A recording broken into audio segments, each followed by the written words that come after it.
We'll call the meeting to order. Renata will have a roll call. Adams. Miller. Here. Ittinger. Here. Evans. Here. McEvers. Here. Gookin. Here. Unfortunately, Councilman Adams is ill tonight, and so that's why he's not at the meeting tonight. So we wish him speedy recovery. So we will start with the invocation of Pastor Ron Hunter at the Church of Nazarene.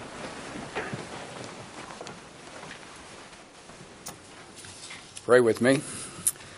Holy Father, we invoke your name at the opening of this council meeting tonight. As a people, we are thankful that this land and this community are governed by the people's representatives. Tonight, I pray that you will guide them in such a way that the democratic processes be seen at their best as these leaders discharge their duties. May your guiding light of truth illuminate so that issues can be seen and heard, and that they will exercise wisdom beyond themselves. Give these leaders grace and humility, and bless them and us with your peace and your affirmation. In Jesus' name, amen. Amen. Amen. Vicky will help you lead us in the pledge. I pledge allegiance to the flag of the United States of America and to the republic for which it stands, one nation under God, indivisible, with liberty and justice for all.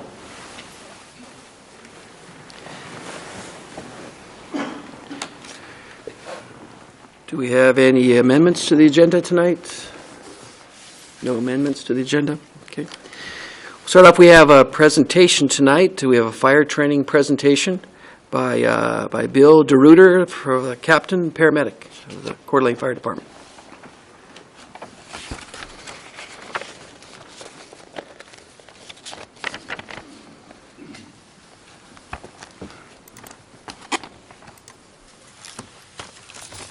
Good evening, Honorable Mayor and Council, and thank you for this opportunity to make this presentation. Tonight, the Fire Department would like to recognize Chancey, owner and operator of the Merwins Towing, for his dedication to our training program at the Coeur d'Alene Fire Department. I'd like to give you a little history on the training that goes on daily at your fire department. Training is based on risk analysis. Calls we do every day, we do well because they become second nature due to the training received in the frequency of calls. They are of high risk, but are also of high frequency, which makes them something we do very well. The other side of the training coin is the low-frequency calls that are high risk.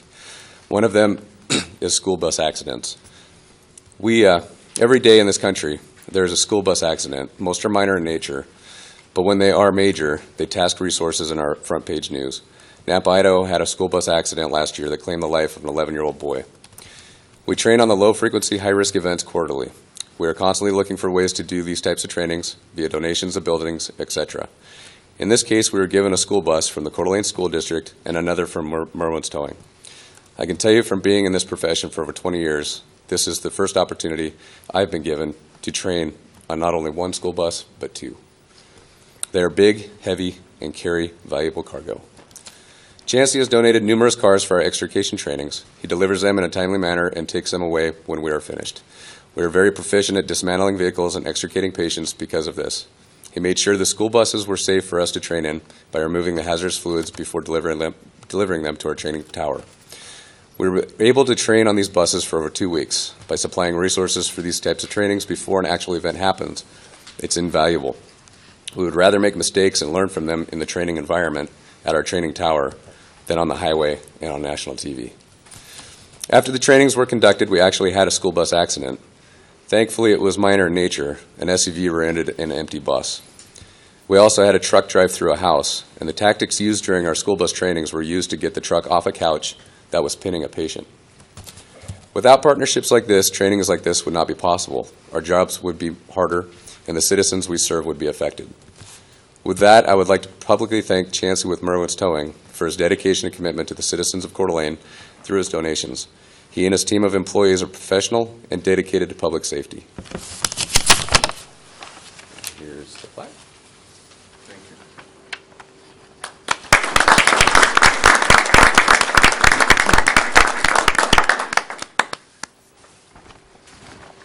Thank you, Bill. Now we have the time for public comments. Is there anybody wishing to make public comment tonight? None seen. We'll move on to the consent calendar. Do we have any action on the consent calendar? Mr. Mayor, I would like to move for passage of the consent calendar. Excuse me. Including, all these included approval of the bills submitted, general services meeting and public works meeting set for February 24th. Setting a public hearing for A114 for annexation in the county of 155 West Hanley. And as recommended by the planning director, approval of beer and wine licenses for the Beverage Shack on 4th. And recommended by the city clerk, approval of beer and wine license Bamboo Restaurant Concepts at 819 Sherman. As recommended by the city clerk, resolution number 14-005, approval of the Jan D. Decker National Sculptors Guide for the creation and installation of the public work at the McEwen Park Trail Conference. Second. Mr. Mayor, I'd like to move item 7, resolution 14005, out for a separate discussion. Okay, is that in a motion? No, it's just, you just do it. Okay. After, we have to amend the, motion to exclude item 7, resolution 14005. So we have an amendment to that motion. Do we need a second on that, Renata? Yeah, the legal department has asked that we get motions Okay, and so- seconds on those now. Move to remove item 7, resolution 14005 for separate consideration. Okay, so we have a motion to remove item 7A from the consent calendar for further discussion. Is there a second?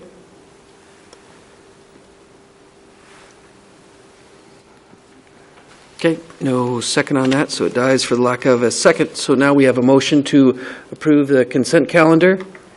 Woody made a motion. Ron seconded it. Yes, I would like to discuss resolution 14005, which is the agreement with Jan De Decker and the National Sculptors Guild. Is Mr. Anthony here? I know. Oh, great. He's not here. Okay. I lied. No, I wanted to talk about this because normally an item like this would not be on a consent calendar because it's not something that we routinely do.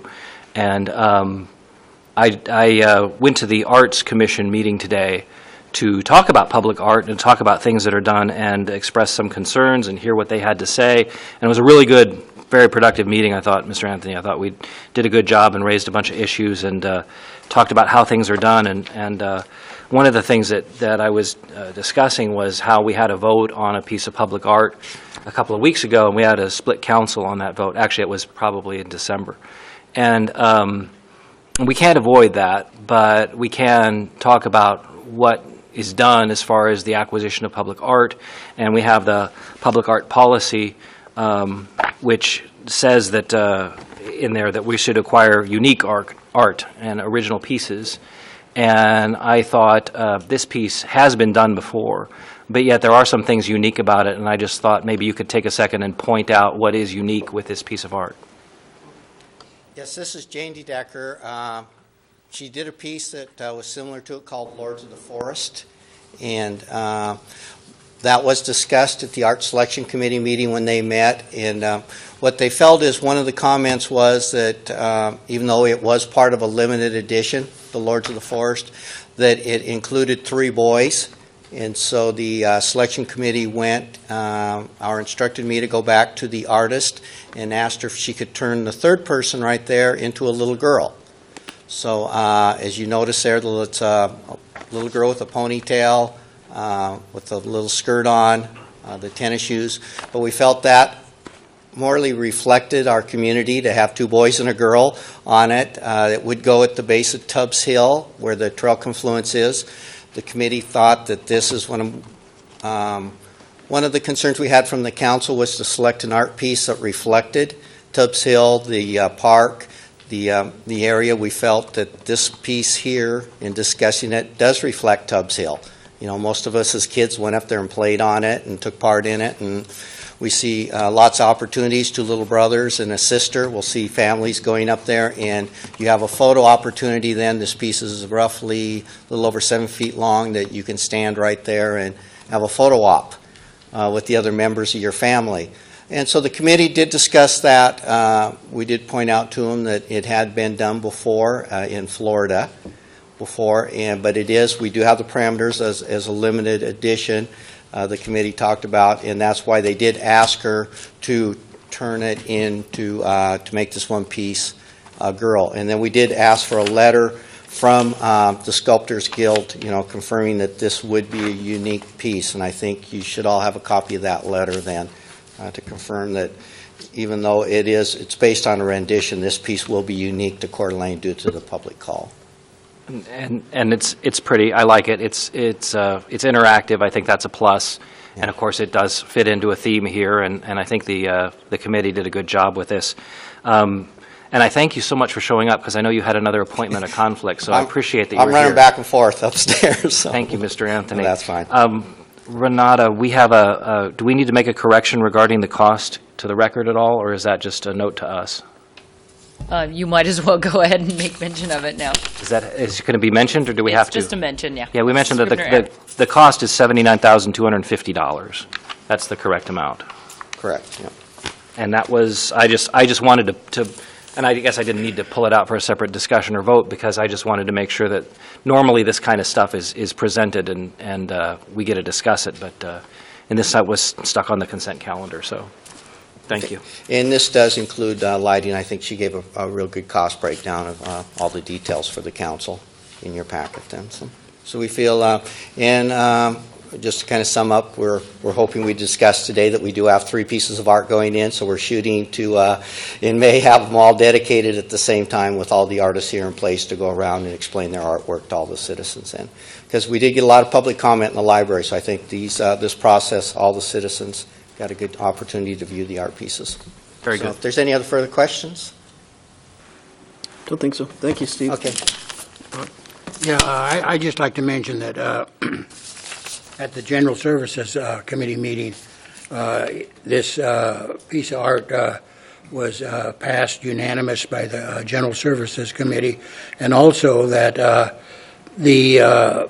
at our Tubbs Hill meeting last week, our president, Niles Rosdale, there was an article in the paper about this piece, and he brought it to the Tubbs Hill Foundation and discussed it a little bit, and the Tubbs Hill Foundation felt that this was a proper piece to put there by Tubbs Hill, and they seemed real enthused about that. And Dan, you mentioned earlier that in December there was, say, a split vote on the piece that's going down by McEwen, and I voted against that piece, but my objection at that time was because of the fact that I felt that it didn't blend in what McEwen and the boat launch meant to Coeur d'Alene residents, and so that's why I voted against it. But this piece, I think, does. So I call for the question. Okay. Roll call, Renata? McEvers, Yes. Miller, Yes. Kukin, Yes. Evans, Yes. Ettinger. Yes. Okay, motion carried. We'll move on to announcements. Anyone other member of the council have any announcements to make? Woody? Mr. Mayor, since I ran back in November, I was told at that time I had to learn Facebook, right? So I learned Facebook, and so now I kind of look at it almost every day. It's pretty weird, but I'm a Facebook guy, right? And what I do notice on Facebook, at least in my world of Facebook, is all the things about animals. I mean, you get the funny cat movies, you get the pictures, but you also get the stories about horrendous stuff. So I'm here to remind you to spay and neuter. Keep those babies at home and spay and neuter them. That's my thing I learned this week from Facebook, spay and neuter, and I've been saying that for a while, so. Okay. Dan? Thank you, Mr. Mayor. So, like I said, I went to the the Arts Committee today, and it was a very good discussion, because one of the things that hung me up is, how can we have council voting against a piece of art, and should we have council voting against a piece of art? So it was a great discussion, because, we budget the money, which means the money's authorized to be spent, which means if it comes up to us and we vote against it, it becomes a personal opinion. But then how does that actually fit into that as far as, the role of the Arts Commission and their selecting art? And so it was a great discussion. It was good. You don't want to be having us make the decisions, because then why do we have a committee? And anyway, I just had a good time with those people, and they do a good job. There was a great debate going on there, which, I wish we could televise everything, Woody, but there was a discussion on how do we get more local artists? Do we do calls for local artists? And, how can that be? It was good. It was good to see the committee working well, so good committee. Also, we had a meeting, I guess it was a week ago, and it was over in the old council chambers, and there were some people who showed up for it, and it would just be my preference that if we have meetings in the future, I would love to see as many of those televised as possible. I know some of the meetings we have are workshops, like we did one on subdivisions, and I don't think anyone would tune in for that. But I think some of the stuff, it would be good to keep us on the air so that people can see the decisions we're making and what we're making and stand up for them, because I stand up for what I do here, and I support the things that I vote for, and I'm proud to do that. I would prefer that it would be in public as much as possible. So if we could, in the future, continue to try to televise as much as possible and get that information out, that would be great. Any other discussion? Ron? Yeah, I would just like to, when I say this, I think I probably speak for the mayor and the council and all the citizens of Coeur d'Alene, that I'd like to wish the Coeur d'Alene girls basketball team good luck down at the state tournament this week. Definitely. Thank you, Ron. Any other discussion? Okay. Move on. I have some appointments to committees, looking to appoint Dave Patterson, Mark Rogers, and Stephen Pearson to the Parking Commission, and appointing Nancy White to the Arts Commission. So moved. Second? Move into second. Any discussion? Mr. Mayor, I'd like just to make note that this last Parking Commission was my first Parking Commission as a liaison from council, and a comment was made by one of their members that this was the largest amount of applicants that they've ever had. So due to the efforts of spreading the word and announcing vacancies on committees and commissions, there was a significant pool to look at. So I know that the Parking Commission would like me to share their appreciation for that. Okay. Any other discussion? Okay. All those in favor? Aye. Aye. Opposed? Okay. Administrators report. Wendy?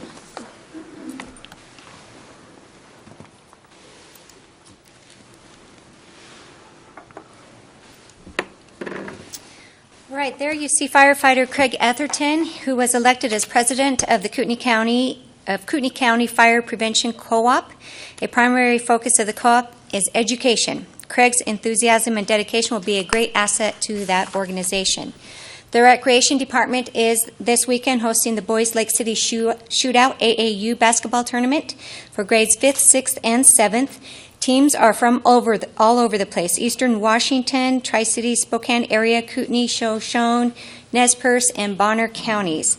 The tournament starts Friday and finishes up on Sunday, and you'll see the games being held at Ramsey, Skyway, and Woodland gyms.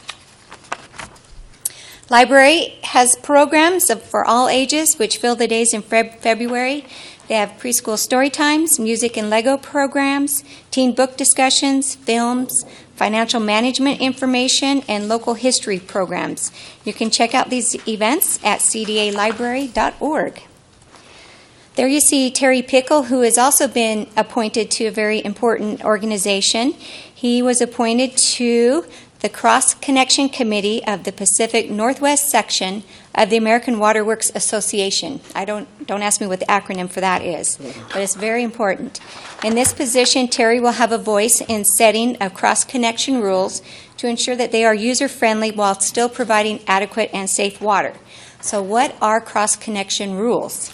Well, cross-connection programs prevent used water from flowing from the customer's plumbing back into the main water mains. This is accomplished by use of backflow prevention assemblies or devices, which are typically installed behind the water meter.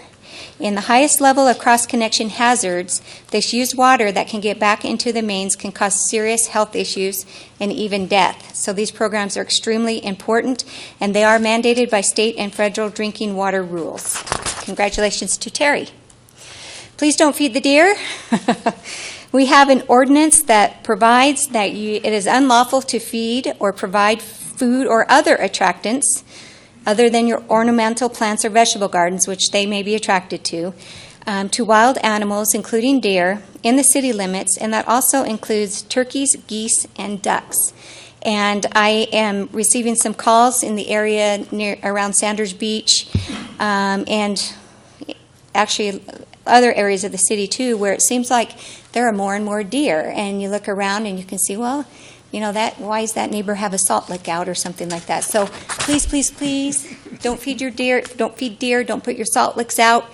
Don't do anything to encourage them. They're so cute, but go out in the wilderness and you can see lots of them, hopefully. Crime Stoppers has offered a reward for anybody who finds Kate and her dog or leads us to whomever took Kate and her dog on January 18th. I don't have information on what the award is. The statue is valued at about $25,000, and whoever took it probably thought they might get a high amount for it, but it was probably, assuming it has been melted, probably was only a couple $100s. So that's extremely unfortunate that somebody would take a very, very valuable and loved piece of art for that purpose. If you have any information regarding where Kate and the dog are or were, the Crime Stoppers phone number is 1-800-222-TIPS. The Coeur d'Alene Police Department is looking for volunteers. In 2013, the CDAPD had 19 volunteers, and they volunteered a total of over 4,000 hours. This program has become an essential part of the police department in order to provide the best service to the community.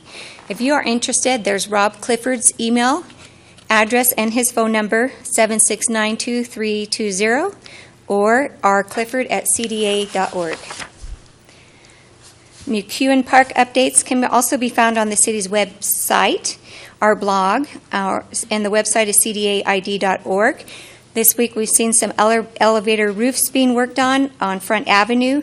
There is a meeting tomorrow of the McEwen Steering Committee and a representative from the Parks Foundation, and we will learn more about some donation opportunities, including one that is being worked on very heavily, and that is the creation of a donor wall where you can participate by purchasing, I believe it will be like a plaque, but we'll get more details tomorrow on that so that you can participate in the park. Recently, the Parks Department removed ladder fuel from the East Side Trail head of Tubbs Hill.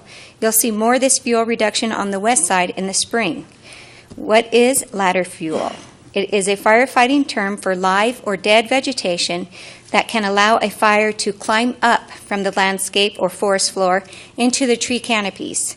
Common ladder fuels include tall grasses, shrubs, tree branches, both living and dead. So when you see that work, that is what is going on, and will continue on the west side this spring. The Parks Department Urban Forester, Katie Kosenki, had a volunteers in pruning training on February 13th. This is our 5th year in offering this training to the community. We take this opportunity to educate the volunteers on how to prune young trees in the parks and in the rights-of-way so that they become structurally sound in the future. Last week, crews cleared streets of snow and ice as the 4th major storm of the winter left unofficially 9 inches of snow in our city. If you would like more information on the snow and what's currently happening, Department snow line is 769-2233, and it's a very busy line when the snow is falling. We also post current status on the local radio KVNI 1080. That is AM. We have a new addition to our building department. That is Mr. Brandon Voorhees. He is a new building inspector and plans examiner. Just a reminder, you can get more information on these updates and other current city news by visiting our website at cdaid.org. We also include frequent updates on our Facebook page and the CDA blog, which can be accessed from the city website. One final note, we're hoping to get the police chief recruitment committee together in the next 2 weeks. The committee has been selected, and I think that once we have our first meeting that you'll see some progress moving quite quickly, including getting a notice out in several publications. Also, Councilman Evans, I think part of our ability to get so many applications, not from just for the Parking Commission, but several of our committees and commissions. Thank you to Jeff Selly, who wrote a nice article and some great information on all of our committees and commissions. That's all I have. Any questions for Wendy? Thank you very much. Moving on to general services. Yes, Mr. Mayor. The General Services Committee had at their last meeting a proposal from the Parks and Rec Commission on approval of the Four Corners BLM Master Plan request for qualifications from the land planning companies. And Bill Greenwood is here to go over it a little bit. Now we've had discussion with the Parks and Rec Commission. Also, there was an open house here a few weeks ago that was presented to the general public. So go ahead, Bill. Good evening, Mayor and Council. So as Ron summed up, what we've got for you is a 29-acre opportunity to increase our parkland and open space a little bit. So you all in your packets received a longer version, so I've shortened this up a little bit so we can just speak to it quickly. Four Corners and Bureau of Land Management Corridor Master Plan information. City of Coeur d'Alene has applied to BLM to lease 29 acres of land. The BLM requires a master plan of the area showing how the land would be used and the use fit within the definition of the BLM guidelines. BLM corridor connects to an area referred to as the Four Corners. Later, there's a couple of slides. I'd heard from some of the community that they didn't know where the Four Corners was, so I've got an opportunity to show everybody where that actually is. The scope of the master plan would include BLM land, property owned by the city, and property owned by LCDC and the Four Corners area. Additionally, there's a slide that will demonstrate what that area is as well.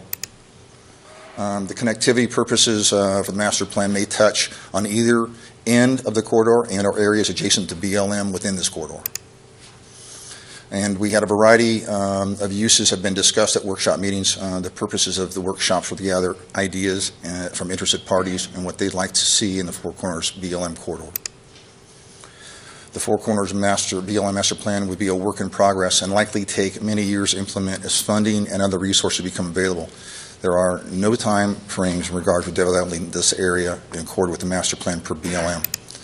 So, like I said, so a lot of folks I had some calls, they weren't certain what Four Corners is. So this is Government Way, Mullen, and Northwest Boulevard, which creates, hence, the Four Corners. So any questions about this slide? Now this slide shows city land. BLM land stops right about there and goes on north. And this piece in here is LCDC property. And so this is, again, some of the area that we'll be looking at. Now, what this slide shows you is the connectivity all the way from the east side of town, Centennial Trail, into McEwen, the connection through Front Street into the Four Corners, and then the BLM land. There's 29 acres here. It's about 200 feet wide all the way out to here. And we want to include all the way out to Mill River and to Hutter. So again, this demonstrates about the connectivity from east all the way out north. So it's a great opportunity. Application, at least the 29 acres have been submitted to BLM. Once the master plan is approved, a lease would be issued to the city. At any point, the duration of the lease, a patent could be issued to the city of Coeur d'Alene for permanent use of the parcel as authorized within this lease agreement. Jana from BLM's here if you had any questions about how that patent works. So she's, if you're interested in asking her some questions, she's available. These are all the workshop attendees. There's almost 30. There's 29 of them. I'm not going to read them all, but we spoke to a lot of folks, and I think we had at least 17 different meetings, which included the workshops that we had as well. So the decision point for you this evening, recommend to move forward with the master plan, Four Corners BLM corridor, contingent on funding through LCDC. Authorize the Parks and Rec Commission and staff to solicit RFQs for a land planning firm to transpose the collected data into the master plan concept that is agreeable to the city and the Bureau of Land. So I'll entertain any questions that you might have. Questions for Bill? Councilman Googan. Thank you, Mr. Mayor. Mr. Greenwood, thank you so much for all the information you provided us. I do appreciate it. It gave us a little, people don't know this, but in our packets, it wasn't like 600 pages, which is what it could have been, but it was a thumb drive. And it had all the details in there, and it was fun reading through that, and it really helped me get to speed on what's happening. So this is a process, and we're not really deciding a master plan tonight. We are basically hiring people to use the materials we have provided to craft a master plan. Am I correct? Correct. What we're asking for you this evening is to have us, authorize us to seek some funding from LCDC and then do exactly what you said. I have some concerns, and I noticed in the document there was some of this was addressed, like, for example, the intersection realignment. And could that conceivably be part of this, or is this out of the area that... At the Four Corners? Yes. It could be in, yes. As a matter of fact, I was working on the RFQ today, and that's one of the things that I noted, that it could be a possibility. Okay. I have concern over Memorial Field, and I know that would be part of this directly. To me, Memorial Field is the last standing monument of historical Coeur d'Alene that's downtown. Mm-hmm. And I just don't know how my concern, is that necessary to express that at this point in the process? Or is that something that can come up later? Or how does that work? Now and later, both. It wouldn't make any difference. So what I can tell you is that what we know about Memorial Field, as much as everybody loves it, it is not in the greatest structural shape. And so in the RFQ, what I've written up is that we would try and reorient that field a little bit so we might not create so much noise for the neighborhood, and do our best to keep that ambiance and have something that's similar in its appearance. I don't believe that the grandstands that we have currently are being fully used, in that the number of people that are attending. I did talk to Steve Anthony about this a little bit, and I've also gotten calls from people who really like Memorial Field. And Steve thinks that he would like to fix it up a little bit and give it some attention and maybe some structural stuff, but still keep the same character of what it is, and perhaps make something similar on the other side to balance it out if you're going to point the field in another direction. I mean, I know this is all talk, and this should probably be taking place at a lower level. It's a good conversation, you bet. That's why we need to air it all, and so we'll have opportunities to talk it out some more. We did have, like I said, an engineering firm look at it, and it's in pretty poor shape. Yeah, I mean, you can tell by looking at it that it's not the healthiest, happiest thing. Yeah. But it is a concern of mine, and I just didn't know whether it was something that you wanted us to talk about now, or... Well, maybe later as we get through it, but, you make me start kind of thinking a little bit here, Councilman, in that, we might even be able to, and I'm just kind of thinking out loud here, but we might be able to take things like, if there's some beams or some pieces within that structure that could be reused, and we could demonstrate that we're doing that. Maybe there's some things that we can do that would satisfy folks about their connection to the old grandstand. So there's a lot of things we can talk about. I'd be interested to hear what Ron would have to say about that, because I know he's a big baseball fan here in town, and he had things to say when we painted it a couple years ago, and they painted those figures on the side, which was really cool. Didn't like the color? No, Dan, I have that same concern about Memorial Field, because I've had people talk to me about it. And so I think that when if this is approved, that when you go over the master plan and the council has input on it, then I think that should be thoroughly discussed. Okay. Again, as a reminder, the plan is a roadmap, and it's not cut in stone, so we just need to air out all the options available to us that we can do in the future. So if that's wants to be woven into the plan, we can certainly do that. Yeah, I wanted to air my concern about that, but I didn't know if it was, because we had talked about this in your office the other day, Yeah. and I know there's so much that needs to be done, and it's kind of like step one, and we're not going to be, putting things in stone and saying absolutely this and this, but it's a process, and it's definitely something that I think the city needs and the city could use. It's a great location. I mean, any city, our size, larger, that could have this much 29 acres downtown that could be parkland, open, public area is just great. So it's a great really, opportunity. You're really absolutely a right. great opportunity. Yeah. Any other questions? I just had a comment.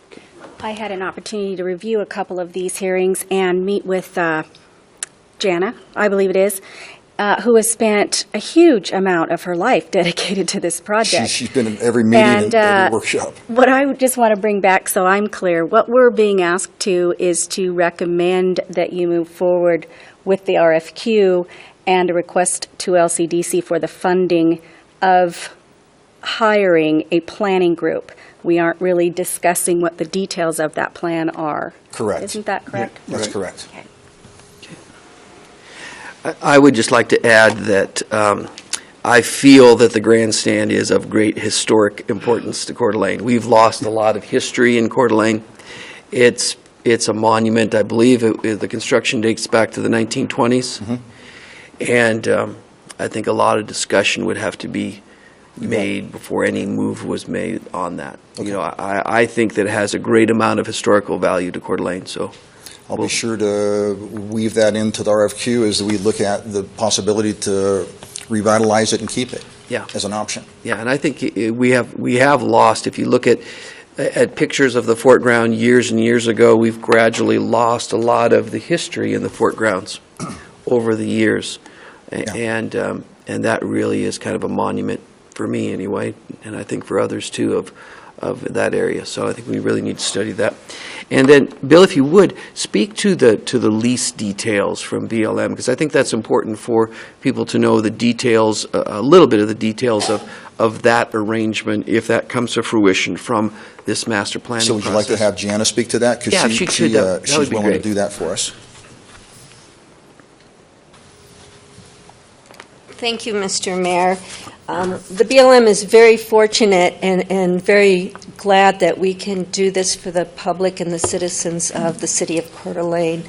What the lease entails is, as long as the city keeps this land open, park-like space setting, there will be no monetary annual rental for this. It will be leased free of charge. Once the city completes what they've told us they want to do within this 29 acres, they can come to us and say, okay, we've done this, and now we'd like to have the patent to this. The patent is issued at $10 an acre with a minimum of $50. So for 29 acres, $290. Is that negotiable? Is that negotiable? No, I'm sorry, it's not. That's a one-time fee? That's for the patent. Once the patent is issued, it belongs to the citizens of North Idaho and Coeur d'Alene.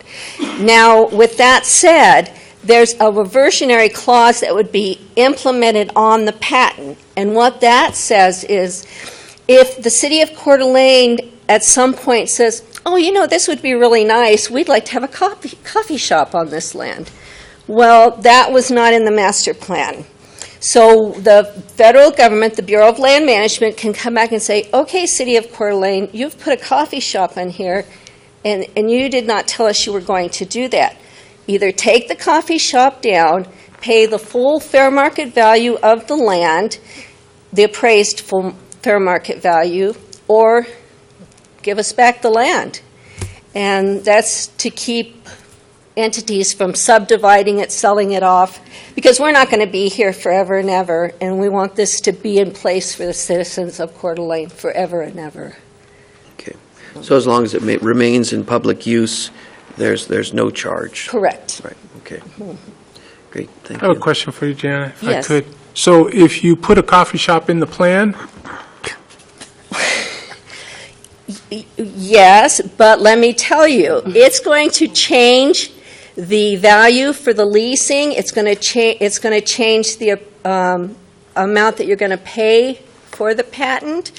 That puts it up into what's called a regular pricing program, and that lease, you would be charged something for that lease, and then when it's appraised out to purchase it, it would be half of the fair market value of the appraised fair market value for that land. And I know that land is appraised between $2 and $3 million. So. Wow. Mm-hmm. for 29 acres, though. Yeah. Just thinking. Okay. I don't think we need a coffee shop. But, You could put it on the private land, though, and there would be no problem. Any other questions? Thank you. Yeah, thank you. Thank you for all your work on that. Thank you, Bill. I think one of the big things about this is that we're hoping that LCDC will fund this study. So the motion is to approve the approval of the Four Corners BLM Master Plan request for qualifications for land planning companies. I so move. You have a second? Second. You have a motion and a second discussion? Councilman Goodman. Mr. Mayor, thank you. Yeah, I love this. This is so cool, and it's going to be great. The only thing I have a problem with is LCDC funding. And the purpose of LCDC, as they will tell you, is economic development, and this is not economic development. Could be considered that, but it's not. It's not removing blight. It's not going to really return any increment. It's not going to create any jobs. And therefore, it's my observation that this is a tool of convenience that LCDC is being come to for money, like a bank. And I really think that if we were going to do this, we should do it ourselves. We should fund it ourselves. I'd make a motion to that. I don't think it would pass, but that's my feeling. Thank you, Mr. Mayor. Any other discussion? Woody? I think, Dan, I think you're right on some of that, but still LCDC public space is public space, and that's a big portion of what they do. It's also a big portion of everything they do. They give something back to the public for public space, all those parks along the river, the trails, and this is going to interface with all of that. So as much as I agree with you on some, I disagree with you that this isn't appropriate. Okay. Any other discussion? So we have a motion and a second. All those in favor? Aye. Any opposed? Nay. Motion carried. Next Okay, item. the second thing on the agenda, and this was passed unanimously too by the General Services Committee, is Doyle's Wholesale Sound Study. And we had quite a discussion. We had, I think we've all been through this before for the last few years. And from the neighbors out there and representative of Doyle's. And so the motion was made to to approve an expenditure not to exceed $7,000 for a sound study of Doyle's Wholesale through JGL Acoustics, and there was two or three others that had submitted, but like I say, member Steve Adams suggested that this company do this. I think the two Doyles and the neighborhood agreed to that. They also said that if, however the study comes back, and we'll have to see how it works out, but however the study comes back, they'll agree. Doyle's will agree, and the neighbors will agree. So the motion is to approve an expenditure not to exceed $7,000 for a sound study of Doyle's Wholesale through JGL Acoustics. Second. So we have a motion and a second. Discussion. Any discussion? No discussion. Okay. All those in favor? Aye. Any opposed? Okay, motion carried. That's all we have, Mr. Mayor. Thank you, Rod. We move on to the public hearing. This is a quasi-judicial hearing, and this is for a zone change for ZC-1-13, Lot 1, Block 3, landings at Waterford, 10th edition. Zone change from R3 and C17L to R8. Does any council member have any conflict of interest that should be disclosed?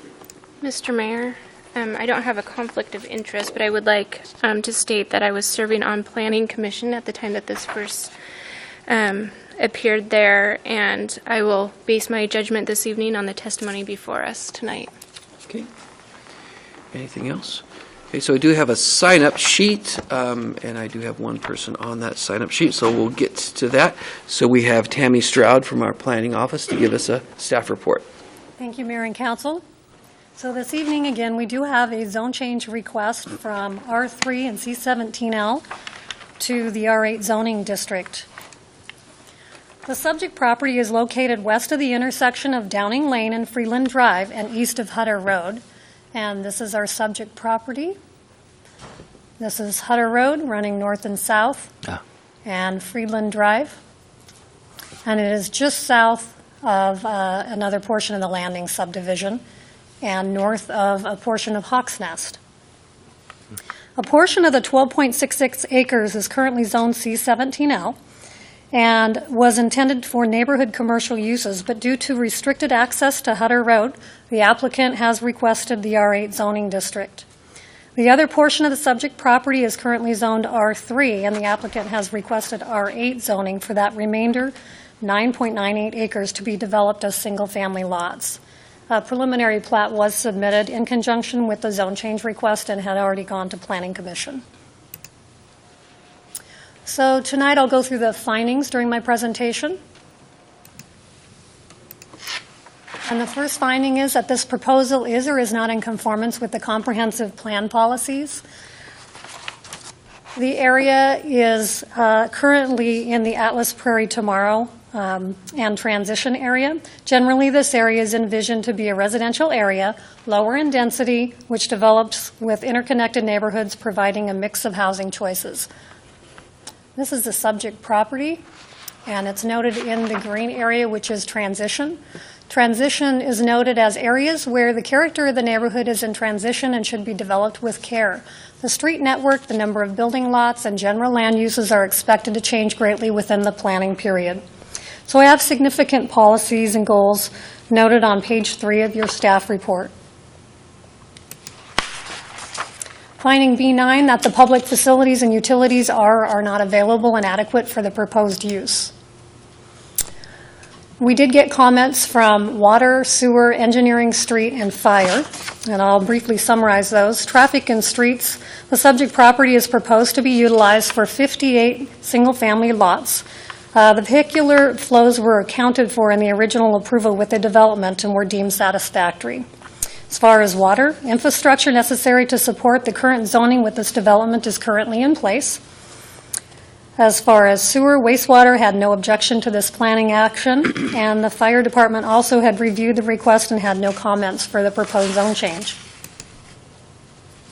Finding B10, that the physical characteristics of the site make or do not make it suitable for the request at this time. This is a site photo from Hutter Road at the southeast corner, looking northeast into the landings. As shown on the aerial photo, there are no physical constraints that would make the subject property unsuitable for the request. The subject property is relatively flat and currently vacant. That the proposal would or would not adversely affect the surrounding neighborhood with regard to traffic, neighborhood character, and/or existing land use. So as far as traffic, The engineering department reported that the vehicular flows were accounted for in the original approval with the development and were deemed satisfactory. With the extensive development of the surrounding roadway system, there are numerous adjacent and/or connecting streets that will accommodate the additional traffic volume and allow for a multitude of points of ingress, egress to and from the arterial roadways that bracket the subdivision. That the proposal would or would not adversely affect the surrounding neighborhood with regard to the traffic. See, I don't know what happened to my slides.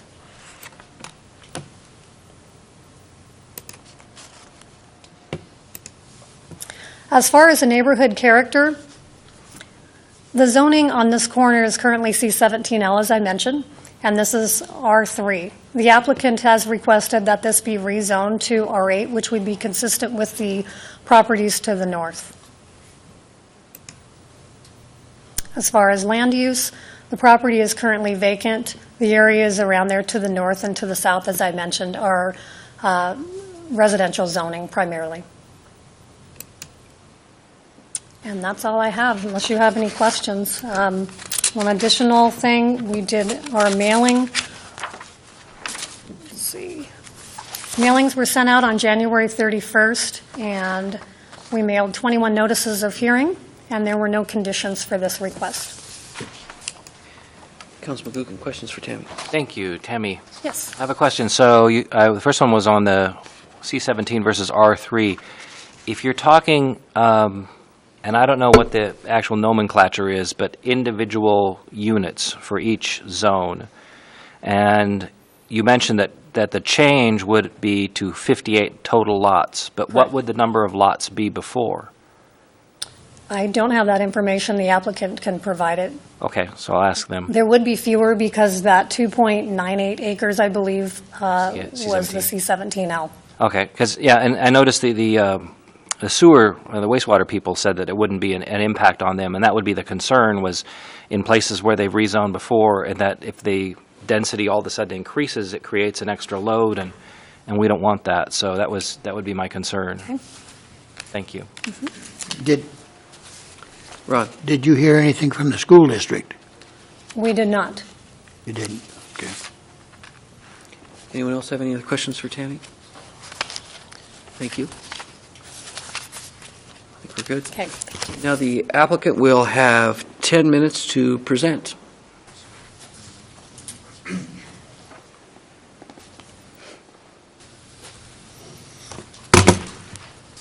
So we'll need to have Renata swear you in.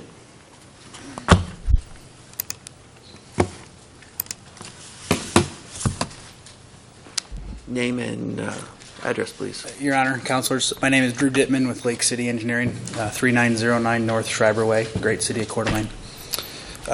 Drew, excuse me, I'm going to have yes. to swear you in for tonight. Sure.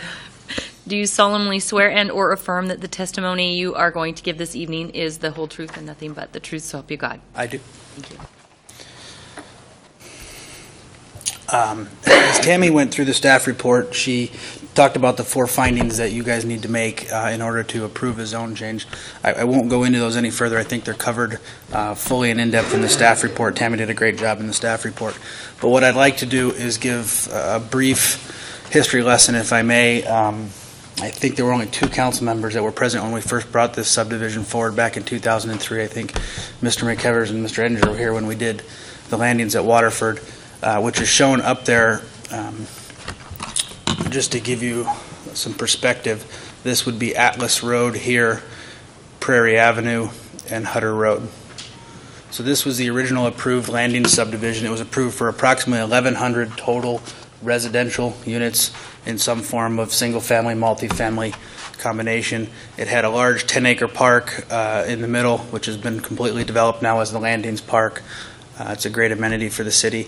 There were 2 commercial properties or components of the original subdivision. There was a C17 right here, 2 acres, which is up here in the corner of Atlas and Prairie. That's been completely developed out now. There's a Subway and a fitness facility there. There's a little convenience store. It's a great location. The other location was designated C17L, which is down here in this corner.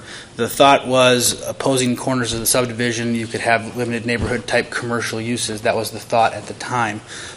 Subsequently to that, the Highway District and KMPO has come in with the Hutter bypass study and all of that stuff. And through that process, it's been deemed that we will not be allowed to access Hutter Road from this project.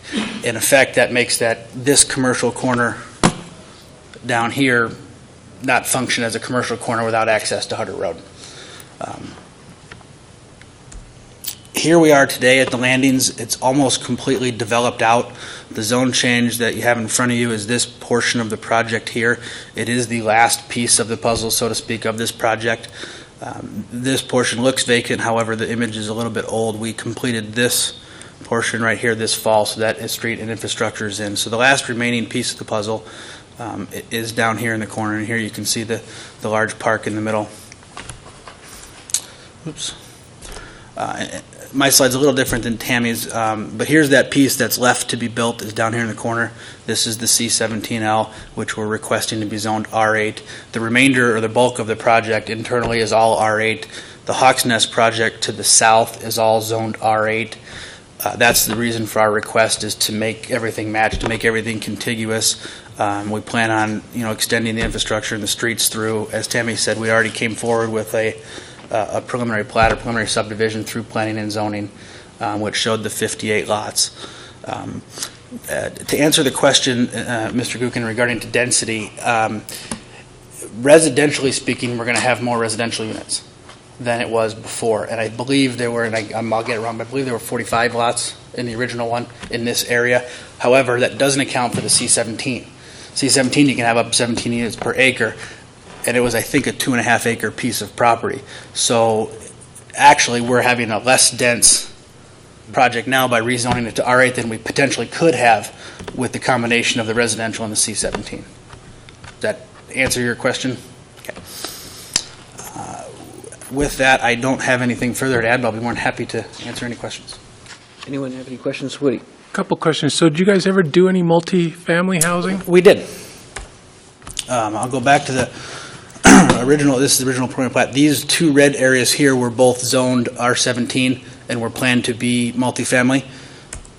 And this one doesn't show it, but there's currently apartments that are under construction right here. And this is I don't want to call it necessarily a pocket housing project, but it's a multifamily type project, higher density. Okay. The other question is, when we started this many years ago, did you have enough sewer capacity to build out at these numbers? Mm-hmm. So you're good. You're not messing with our sewer plant. This project was part of that Hutter Interceptor Basin, and there's additional funding that goes to that at building permit time, if you remember those discussions. And we've also done, and this slide doesn't show it, we've also done upgrades to the lift station that sits in Hawks Nest, which now provides sewer capacity for this whole area. Okay. Thanks. Okay. Any other questions for the applicant? Yeah, I've got a question. Ron? How many units can you build on this property? How many can we build? Yeah. I guess we can build 58. That's what's been approved for the preliminary plat. 58? 58 single family. 58, okay. Thank you. Any other questions? Okay, thank you. Thank you. We do have 10 minutes now. If there was a primary opponent, I don't believe that there is, but I wanted to offer that if there was any opponent that wished to speak. Okay, so there is no opponent wishing to speak. Any other speakers? I don't have any other speakers signed up on the list, but wanted to give the opportunity if there was any other speakers to speak on behalf of this. So no other speakers. Mr. Mayor, I'd like to move for approval of the requested zone change for the property located in Lot 1, Block 3, Landings at Waterford, 10th edition, and direct staff to prepare the findings and order. Second. We had a tie on the second. Renata, did you Ron. get? Seniority. Okay. So we have a motion and a second. We have any further discussion? Okay, don't see any further discussion. Renata, roll call. Miller, Yes? Gookin, Yes. Evans, Yes. Eddinger, Yes. McEvers. Yes. Motion carried. Mr. Mayor, I move that we recess to February 27th at 12 noon in the Library Community Room here, located at 702 Front Avenue, for a City Council workshop with LCDC regarding their annual report. Second. Motion and a second. All those in favor? Aye. Okay. We are recessed till the 27th. Thank you.